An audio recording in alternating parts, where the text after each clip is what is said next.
उनके ऊपर घोड़े दौड़ाए गए, लेकिन तुम ये नहीं जानते कि हुसैनी शहजादों ने बातिल कुव्वतों के कैसे छक्के छुड़ाए थे। एक एक जवान ने मुकाबिल में आने वालों को उनकी औकात कैसे याद दिलाई थी। अब सुनो, हुर बिन यजीद 120 को मार गिरा सकते हैं, वो भी एक दिन पहले खीमा हुसैन में आने वाला, एक दिन पहले खीमा हुसैन में आने वाला। बात समझ में आ रही है? अभी जो एक दिन पहले खीमा हुसैन में आ जाए उसकी ताकत का हाल ये है, जो पैदाइशी हुसैनी हो उसकी ताकत का हाल क्या हो। मेरे अजीजों, ताकत किसे कहते ये समझो। यह और बात है कि लोगों को अपनी ही औकात मालूम नहीं, अपनी हैसियत मालूम नहीं है। होता क्या है मैं आपको बताऊं। अल्लामा अब्दुल मुस्तफा आजमी साहब ने एक बड़ी प्यारी बात लिखी है।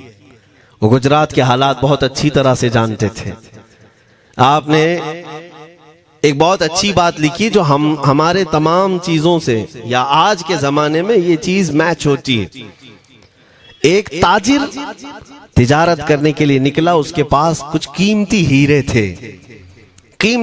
थे और वो हीरों की तिजारत करता था और एक चोर उसके पीछे पड़ गया और वो चोर रोजाना वो चोरी करने के चक्कर में रहता था कि जब रात को ये ताजिर सोए तो मैं ये हीरे निकाल लूंगा।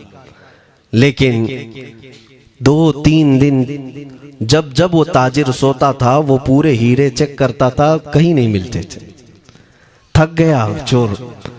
3 दिन के बाद उस ताजिर को उसने पूछा, चोर ने कहा कि तुम हीरे रखते कहाँ हो, दिन भर तो तुम्हारे पास होते, रात में कहाँ जाते। तो उस ताजिर ने कहा, अकल का अगर तू इस्तेमाल करता तो तुझे बात समझ में आती। रोजाना मैं तेरे ही जुब्बे में रात को ये हीरे रखकर खुद सो जाता था। वो अपना नहीं तलाश करता, इसका तलाश करता। बिला तशबीह बिला तमसील। मेरे अजीजों, तुम्हारे पास जो ताकत है तुम्हें उसका अंदाजा नहीं। तुम जो मोहब्बत मुस्तफ़ा सल्लल्लाहु अलैहि वसल्लम की शमा अपने सीने में रखते हो, मौला करीम का वादा है तुम्हारे साथ, काना हक्कन अलैना नस्रुल मोमिनीन। रब ताला फरमाता हमने अपने ऊपर लाजिम कर लिया है कि ईमान वालों की मदद करें। और हमने मदद देखी है, रब ताला की मदद देखी है। आज के इन हालात में मुझे बताओ, भौंकने वाले भौंक ही रहे हैं, बाकी तुम्हारा क्या बिगाड़ लिया, क्या तुम्हारा खराब किया। बस ये है कि तुम अपने अंदर खलबली मत मचाओ और ज्यादा खौफ और हिरास में मत जियो। अल्हम्दुलिल्लाह मुसलमान हैं, मोमिन हैं, किसी चोर कौम से तुम्हारा रिश्ता नहीं है। तुम दुनिया की उस अजीम कौम हो जो सिर्फ और सिर्फ अपने रब ताला के हुजूर झुकती है और अपने रब तबारक व ताला के हुजूर ऐसे झुकती है।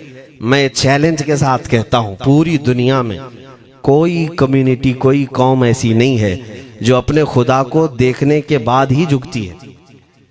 जिसकी भी जाओ उनके खुदाओं की तस्वीर वहां पर सामने होती तभी झुकते हैं। वो चाहे ईसाई हो, यहूदी हो, कोई भी हो, उन्होंने कोई ना कोई या मूर्ति बनाई है या तस्वीर बनाई है, तब वो झुकते हैं। तन्हा तुम ईमान वाले हो जो आज तक अपने खुदा को देखा नहीं लेकिन हर दिन सजदा करते हो, तुम्हारा ये ईमान है।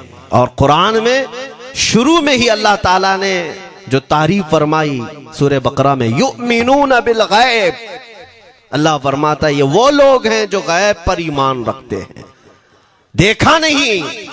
और दुनिया में करोड़ों मस्जिदें होंगी, किसी मस्जिद में अल्लाह की तस्वीर है? किसी मस्जिद में?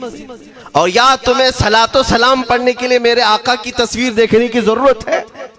यही तो तुम्हारा ईमान है मेरे अजीजों।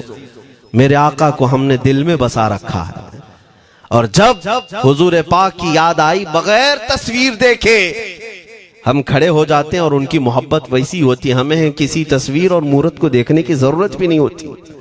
तुम्हारी खुसूसियात बहुत हैं। अल्लाह रब्बुल इज्जत ने तुम्हारी पेशानियों को महफूज रखा है, किसी अहरे गैरे के सामने झुकने नहीं दिया, पेशानी मुकद्दस है तुम्हारी।